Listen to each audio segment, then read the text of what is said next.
Morning, afternoon, or evening, listeners, it's gossip time. Let me start off by saying how interesting it is that the paper should interview some of our school's beloved princes, just after yours truly mentioned how much we all like to hear about the people we know in last time's prince-themed report. Perhaps a certain publication should get its own ideas.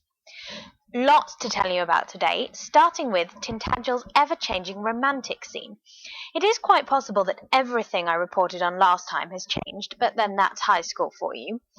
Everybody's favourite prince-chasing bombshell has been seen in the company of a certain Scot, although I don't think there's any romance in the air since Gawain's little pitch-writing incident. Maybe I'm wrong, though. Lottie was awfully annoyed, but Gawain certainly got her attention. So is it flirting or fighting? You decide. A few arrivals at the school. First off, Arthur and Guinevere are back from their visit to Camelot, and insiders tell me there's rumours of a betrothal involved here. You heard it here first, so stay tuned for more information as soon as I get it. Plenty of fresh meat, new students around at the moment. Welcome to you all if you're listening. I do hope we don't scare you off. The new intake includes 2 new Triton sisters, one of whom seems to be having a little trouble with the new legs, and also strangely unable to talk. There is a story there, I'm sure. Clearly the sister's making headlines all over, as while her younger sister struggles with the walking, Andy's giving up legs altogether. She's back to being a mermaid and living in the lake. One of these new students does give me some cause for confusion. She seems to be a Russian by the name of Natasha, intent on getting Milo Thatcher's attention. Now, I probably should warn her that Apollo isn't going to like that, but something tells me she already knows. She bears a striking resemblance to a certain wood nymph. On to the faculty news now, and we finally have ourselves a new magic teacher. He's certainly strict. If you can't do magic, you've got no chance of getting into one of his classes. Definitely one to watch, although it's hard to tell at this point if he's going to be an ally or an enemy. And speaking of enemies, the return of our laughably ironic ethics teacher, Ms. Royess, seems to have caused a bit of dissension in the ranks, as her and Miss Snow White were seen arguing quite heatedly. They weren't the only teachers bickering. There doesn't seem to be any love lost at all between Hermes and Loki, who were seen arguing on a beach, along with Hermes' brother Apollo. It seems the Greeks and the Norse just aren't getting along at all. Let's hope nobody starts throwing around any thunderbolts. And finally, a number of teachers at the school are now offering guidance counselling. Rather than just one specific counsellor, the school administration seems to think each teacher can conduct their own counselling sessions. For the love of God, check who your session is with before you go seeking any guidance. Make sure you catch one of our few sane and non-evil teachers.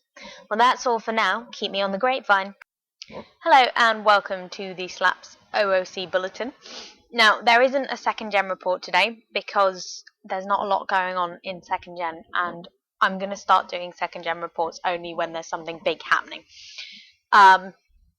So, on to the OOC stuff. Absences.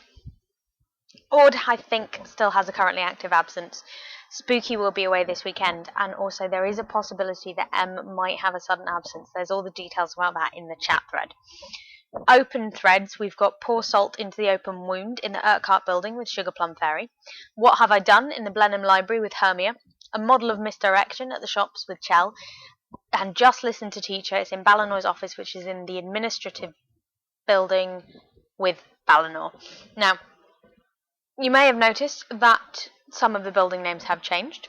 We wanted a more sort of coherent theme to the names, so the 4 buildings are now named after Scottish castles, and the other school places are named after stately homes in England. Fun fact. A little pronunciation guide. This is not 100% accurate for the buildings because I am English and apparently still don't quite say things right. But Rem's not here, so I'll do the best I can. The first building is called Carlaverick, Urquhart, Elandonnan, and Threve. Fun facts. The other buildings, it's the Blenheim Library, the Eastern Centre, Longleat Field, Nebworth Theatre, Chatsworth Ballroom, and those are the only ones that have changed. The English names are a little bit easier to pronounce. They're fairly straightforward. Scottish ones, not so much. That's why we do it. Anyway, I digress horrendously. This one is not scripted, so I tend to ramble on. Where am I? OTM winners. Congratulations to all the current winners. And please don't forget to go and nominate for next month, because we love it when you say nice things about each other. Also, please do send things in to the slap. If you've got anything, made up gossip is fine as well, because you're sending it in character. Literally anything. Me and the Trinal Guardian, we rely on your input, so please don't forget to do it. That is everything. I think I will save you from my insane ramblings. Good night.